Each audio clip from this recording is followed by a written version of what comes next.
ভাঙড়ে যে ঘটনাটা ঘটে গিয়েছে, যে তৃণমূল কংগ্রেসের অঞ্চল সভাপতি চালতেবেরিয়ার রাজ্জাক খানের যে হত্যা, আমরা মনে করি এটা খুবই দুঃখজনক, নির্মমভাবে হত্যা হয়েছে। এবং আমাদের আইএসএফের বিধায়ক তথা নওশাদ সিদ্দিকী ভাইজান তিনি সিবিআই দাবি করেছে। এবং যে বিষয়টা নিয়ে আমি আজকে, আব্বাস সিদ্দিকী রাজনীতি করছে, নওশাদ সিদ্দিকী রাজনীতি করছে, তা কি হয়েছে? এমন কি হলো যে আব্বাস সিদ্দিকীর মাকে টানতে হলো, আব্বাস সিদ্দিকীর বাপকে টানতে হলো?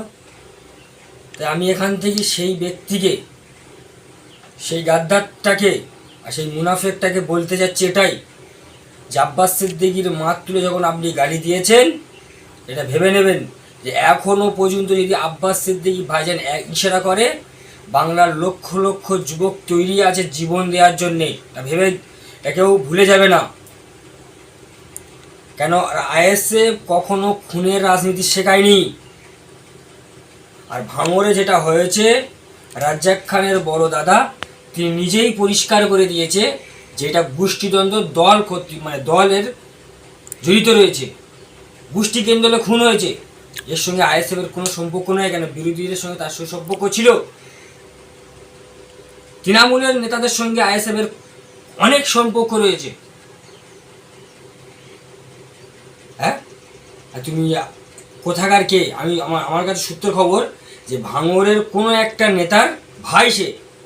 আমি ভাঙড় কলকাতা পুলিশের আন্ডারে থাকা ভাঙড় বিধানসভা পুলিশের অনুরোধ করব, প্রশাসন বন্ধুদেরকে অনুরোধ করব, ওই ব্যক্তিকে অবিলম্বে গ্রেফতার করে উপযুক্ত শাস্তি দেন। কেন এই গালিগালাজটা করলো? আরে আব্বাস সিদ্দিকীর সঙ্গে রাজনীতির মতদর্শ তাকে বলো, নওশাদ সিদ্দিকীর সঙ্গে রাজনীতির মতো তাকে বলো। তার বাড়ির লোক কী করেছে? একটা পীরের আওলাদকে তোমরা ছেড়ে কথা বলছো না। হ্যাঁ, মারতেছে কারা? মুসলমান। মরতেছে কারা? মুসলমান। তাই আমি হয়তো এই ভিডিওটা পৌঁছাবে সবার কাছে, দয়া করে অনুরোধ করে বলছি, যে ব্যক্তিটা গালিগালাজ করেছে, আমি কয়েকদিনের মধ্যে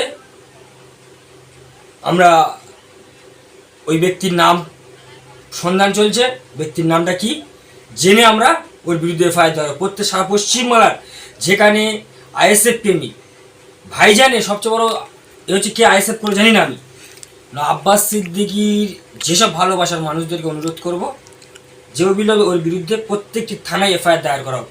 কেন ওই গাদ্দার, ওই বেঈমানকে চিনুক মানুষ যে এরা একটা মুসলমান পীরজাদা, পীরের আওলাদকেও ছাড়ে না, তার বাড়ির সন্তানকে তো দূরের কথা, তার বাড়ির লোককে পর্যন্ত ছাড়ে না। তা আমি প্রত্যেকটা মানুষের বলবো যে ভিডিওটা শেয়ার করতে, এবং এই গাধাটার জন্যে আমার যত লড়াই করার জন্যে, যতটা পরিকল্পনা, ও কেন গালিগালাজ করলো আজকে, সেই ব্যক্তির চোখের পানি কালকে আমরা লাইভে দেখেছি, বড় ভাইজান নিজেই কান্নাকান্নি করছে।